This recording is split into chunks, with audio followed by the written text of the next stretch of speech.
Yet, when all this is said and done, have I ever been where? Welfare or poor. I have certainly, of course, more so than most of the people in this room. Right.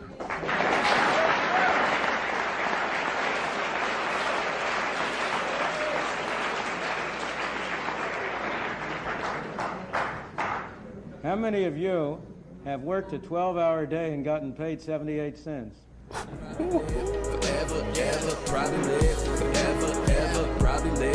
All right, we are here. We finally got some Milton Friedman on the channel. I see you guys requesting them like crazy. So we're going to go ahead and dive into this. Today we're talking about poverty and equality, man. So I believe he's speaking to students here at a college, going back and forth, questioning and answering. So let's just see what he has to say.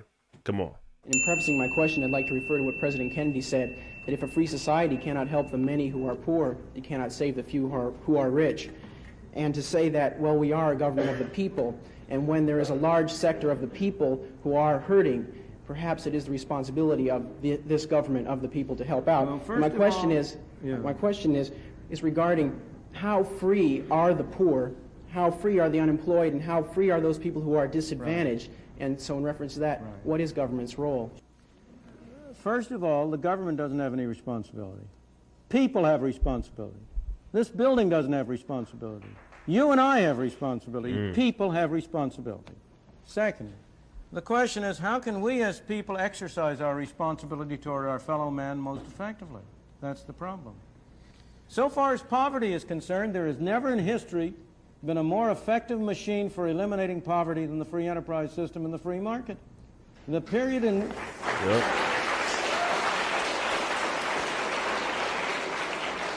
The period in which you had the greatest improvement in the lot of the ordinary man was a period of the 19th and early 20th century. Those of us in this room are the heirs of that.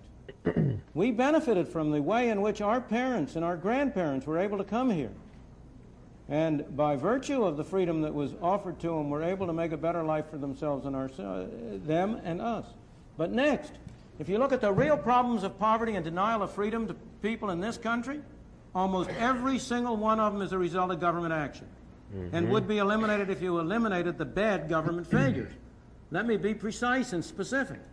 Welfare. We have constructed a governmental welfare scheme which has been a machine for producing poor people. We have induced people to come under control of welfare.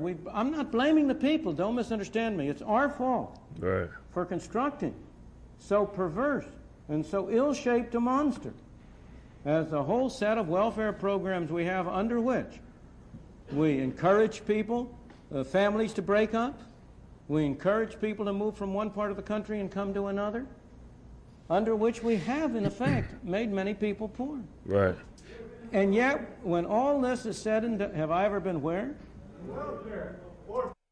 And like he touched on a lot of things here, but it's like he's right. He's on point about that, man. The welfare system on its own has destroyed more than it has created. I feel like it incentivizes people in a relationship to separate. You know what I mean? They'll give you more money if you're a single mother or a single father with kids, versus incentivizing you to make steps and growing and getting out of the situation that you're currently in on your own. I believe it should be like a step program. As the more you make, we're not going to completely cut you off, but we can certainly take steps if you're going in the right direction to one day you can be self-sustainable. So here he's absolutely right. You guys let me know what you guys think down below in the comment section. Let's go. And yet, when all this is said and done, have I ever been where? He stopped midway and said, what?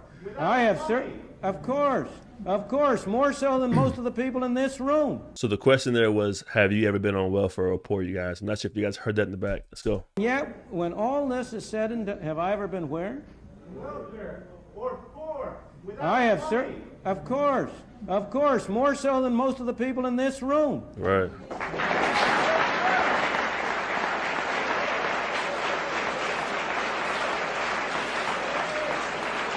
Yep. And you can kind of tell that too by the way he speaks about welfare and the way he speaks to people. You can tell he comes from humble beginnings and he just had to learn on his own and through his own education and research that, the benefits and failures of our own governmental systems, man. So let's see what he has to say.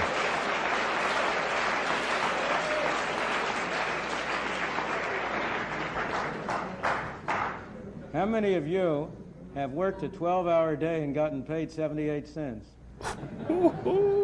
Stop But it. let me go back to but you know, that's all irrelevant. Is there one of you who is going to say that you don't want a doctor to treat you for cancer unless he himself has had cancer? Facts. So the idea of the question, the idea of that question within itself doesn't even hold any weight. Because, that's basically what he's saying right there. He kind of breaks it down. It doesn't matter if I have experience on welfare, but if I didn't, I can still learn about it and educate myself on it and see what's wrong with it and try to make it better. Whether that be by speaking about it or, taking action and actually having a job within the system. So let's keep it going, you guys. So far, so good. He on fire. I ain't gonna hold y'all. He on fire on this one.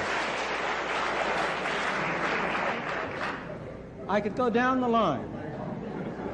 But when all is said and done, while there are people in this country who are worse off than other people, by and large, even the poorest people in this country are relatively well off compared to the conditions in many other countries in the world. What we take as our standard of poverty, is above the average income of all of the people in the Soviet Union, let alone of the people in India or China or in other countries. Now, that doesn't mean we should be satisfied with it. We are a wealthier country and we've been more productive. Right. And we should set higher standards by ourselves. But by the same token, we ought to have a sense of proportion. And we ought to recognize both the source and the problem. You say that you believe many people in America agree in... And you can even add on to that. By the way, you guys, he's dropping some serious gems within this conversation. But to add on to that, it's like, not only are we, the poverty line for our country is higher for other countries, the opportunities here are way higher to be successful, especially in our day and age. I'm not sure. I think this video came out maybe 30, 40 years ago. But in our day and age, there's like no reason why a person or individual can't be successful or can't at least be, you don't have to be a millionaire. You don't have to be, a billionaire, but you can at least have enough income to support your family and support the people you care about and take care of your responsibilities. But that whole thing is just crazy, y'all. Let's get back into it. Believe in your definition. Recognize both the source and the problem. You say that you believe many people in America agree in, believe in your definition of freedom from coercion. And I might agree with you, but I also believe that many people in America believe in a different kind of freedom, and that is freedom to well-being, a certain level of standards, fair housing, at a good price, education, etc. The other thing I want to say is that the system has built into it the poor remain poor and the rich remain rich, and that is an externality of the system. It is not built into the system at all. It has never been true. It's simply a false. If you look at the evidence, there is an enormous amount of mobility from one class to the other. It is not immediately easy to become in the wealthy class. There are certain parts of the system which make that virtually impossible for the real person. Now, I believe that this freedom, too, represents...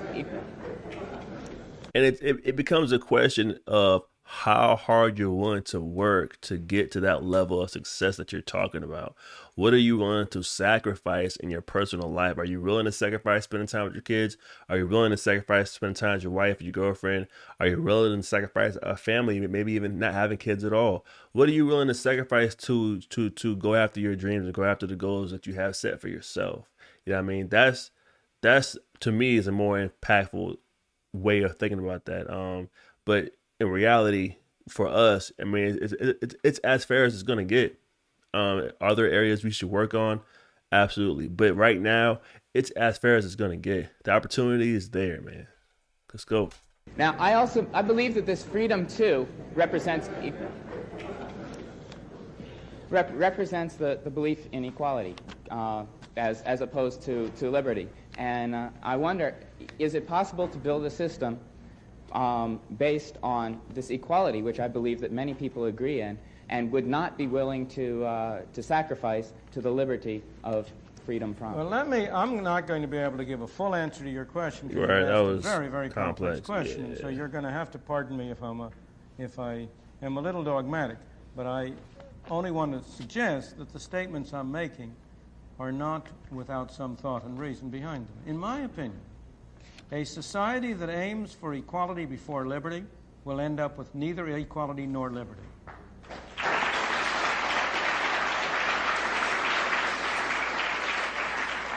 And a society that aims first for liberty will not end up with equality, but it will end up with a closer approach to equality than any other kind of system that has ever been developed.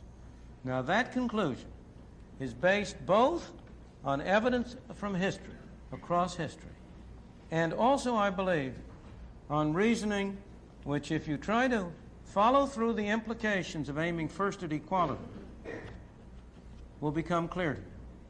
You can only aim at equality by giving some people the right to take things from others. Mm-hmm. And what ultimately happens when you aim at equality is that A and B decide what C shall do for D. Mm. Except that they take a little bit of a commission off on the way. Mm-hmm. Fire. So, listen, man, that was Milton Friedman, Poverty and Equality. I think he came here ready to go. He knew what he was talking about. Obviously, he's done the research. Obviously, he's done the studies. Everything he said there was all factual, man. So I agree with a lot of points he made during this conversation. So great reaction here, guys. Great content. Loving this kind of content on the channel. Comment down below what you guys think of Milton Friedman, or whether you agree or disagree.